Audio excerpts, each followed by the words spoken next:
नमस्कार. आज आपण ग्रहांच्या नीच राशी बघणार आहोत. ग्रहांच्या नीच राशी म्हणजे ग्रह ज्यावेळेस त्याच्या कमकुवत अवस्थेत असतो, तेव्हा तो त्या राशीत येतो. नीच अवस्थेत ग्रहाचे सकारात्मक प्रभाव कमी होतात आणि त्याच्या नकारात्मक प्रभावांचा परिणाम अधिक होतो. आता आपण बघूया कुठले ग्रह कुठल्या राशीत नीच असतात.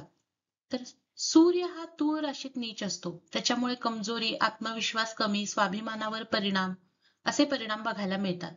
चंद्र हा वृश्चिकेत कमजोर असतो. त्यामुळे भावनिक अस्थिरता, मनःशांतीचा अभाव असू शकतो. मंगळ हा कर्क राशीत नीचेचा असतो.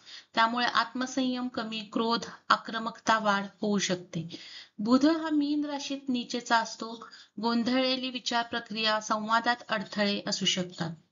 गुरु हा मकर राशीत नीचेचा असतो. आध्यात्मिक किंवा वैचारिक कमजोरी असू शकते.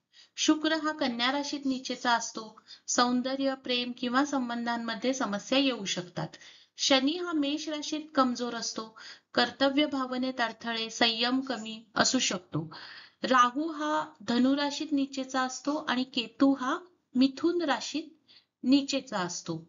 अशा प्रकारे आपण ग्रहांच्या नीच राशी बघितल्या. पण हे नीच राशींना काही अपवाद पण असतात. नीचभंग, राजयोग वगैरे किंवा कुंडलीतील ग्रह नीच राशीत असला तरी उपाय, शुभ ग्रहांचा प्रभाव आणि उच्च स्थितीचे ग्रह यातून काही प्रमाणात सकारात्मकता मिळवता येते. धन्यवाद.